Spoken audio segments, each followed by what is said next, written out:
Hello everyone, welcome back to our channel. কেমন আছো সবাই? আশা করি তোমরা সবাই খুবই ভালো আছো। আমিও তো অনেক ভালো আছি। এটা ছিল আমার 8ম নম্বর আইবুড়ো ভাত আমার জেঠিমার বাড়িতে। প্রথমেই তো আমি শাড়ি পরে রেডি হয়ে গিয়েছি, আর তারপরেই তো ঠাকুমা আমাকে মালা পরিয়ে দিচ্ছিল। এরপর তো ঠাকুমা আমাকে আশীর্বাদ করে দিচ্ছিল চন্দনের ফোঁটা দিয়ে।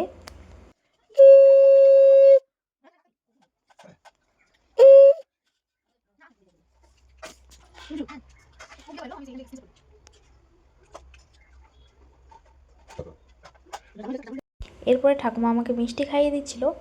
তারপরে আমরা তো চলে গেছিলাম আমাদের বাড়ির কাছে একটা মন্দিরে প্রণাম করার জন্য। মন্দিরে প্রণাম করে আবারও তো চলে এলাম বড়মার কাছে। এবারে আমার বড় মা আমাকে আশীর্বাদ করছিল আর ফোঁটা দিচ্ছিল।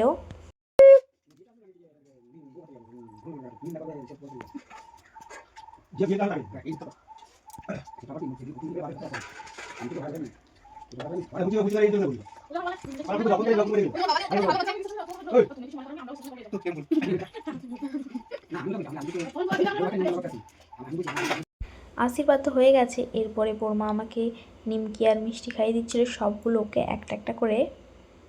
আমি বলছিলাম বারবার যে আমি খাবো না, তাও আমাকে খাইয়ে দিচ্ছিল। যাই হোক, এরপরে আমার দাদাভাই আমাকে আশীর্বাদ করছিল। আমি বলেছিলাম যে প্রত্যেকবারে আমরা ফোঁটা দিই, কিন্তু আজকে দাদাভাই আমাকে ফোঁটা দিচ্ছে, এই নিয়ে আমরা সবাই হাসাহাসি করছিলাম। যাই হোক, এরপর দাদাভাই আমাকে আশীর্বাদ করে দিয়েছিল।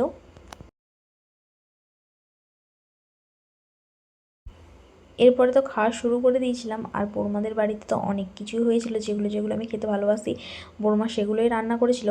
খাওয়ার পরে আমরা চলে গেছিলাম একটু ফিশারির ধারে ফটোশ্যুট করার জন্য। এখানে আমার বোন আমাকে নিয়ে গেছিলো ফিশারির ধারে ফটোশ্যুট করার জন্য।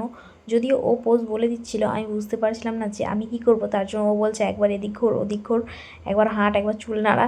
যাই হোক, আমরা অনেকক্ষণ এখানে ফটোশ্যুট করলাম। তারপরে আমরা আবারও চলে গেছিলাম একটু ফিশারির ওই দিকটাতে।